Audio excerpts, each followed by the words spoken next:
ऐ लोगों, गाय का गोश्त जफ़ा है और इसका गाय का मांस जफ़ा यानी बीमारी है, परेशानी है, और इसका दूध शफ़ा है, तंदुरुस्ती है, सेहत है, स्वास्थ्य है, हेल्थ है। आदाब दोस्तों, आप सबको तारिक शमीम का सलाम पहुँचे। दरअसल ये विचार मुझे इसलिए आपके सामने रखने पड़े क्योंकि ये पैगंबर इस्लाम ने 1440 साल पहले दुनिया में उस समय ये बात कही थी जब उनके आसपास कोई भी गाय में आस्था रखने वाला, उसकी पूजा करने वाला व्यक्ति मौजूद नहीं था। तब ये विचार उन्होंने दुनिया को दिए थे। दोस्तों, आज ये बात आपके स्क्रीन पर आकर इसलिए कहनी पड़ी कि आज के हिंदू धर्म के हमारे 4 में से एक बड़े शंकराचार्य आदरणीय स्वामी अभिमुक्तेश्वरानंद महाराज ने जो बात कही अपने प्रेस बयानिया में कि अगर कोई मुसलमान लीडर भी गौ हत्या के प्रतिबंध पर, पूर्ण रूप से प्रतिबंध पर हमारा समर्थन करता है तो हम उसे वोट देने को तैयार हैं। स्वामी जी महाराज को भारत का मुसलमान यकीन दिलाता है कि इस पर वोट की सियासत उन्हें मुबारक हो जिनका शुरू से ये नारा है कि गाय हमारी माता है, कौन इसको खाता है, बैल किसी का बाप नहीं, इसको खाना पाप नहीं। यही नारा दे करके स्लॉटर कंपनियों में सप्लाई कर रही है भारतीय जनता पार्टी की सरकार। जिन राज्यों में गौ पर प्रतिबंध नहीं है उन राज्यों में खुलेआम वोट मांगा जाता है गाय का मांस परोसने के नाम पर।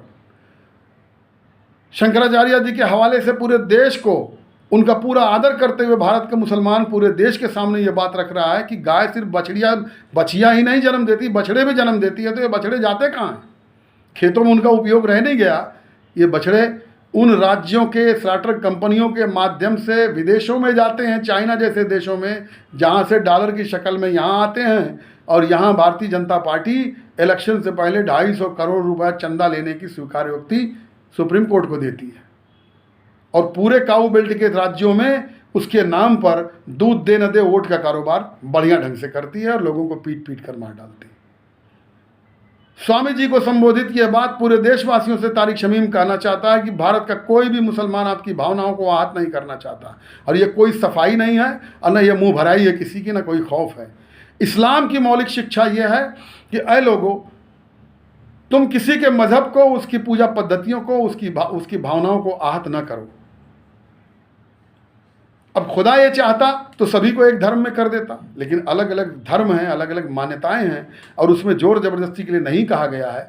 तो वही शिक्षा हमें ये राह दिखाती है कि जब मांस खाने वालों के पास तमाम विकल्प मौजूद हैं तो हम गाय का गोश्त काट कर क्यों खाएंगे।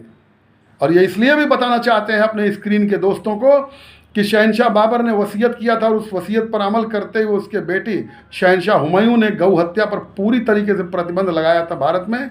और ये प्रतिबंध 1857 के आखिरी मुगल सम्राट के पीरियड तक लागू रहा और इस पर लोगों को सजाएं हुई और मौत की सज़ा तक दी गई।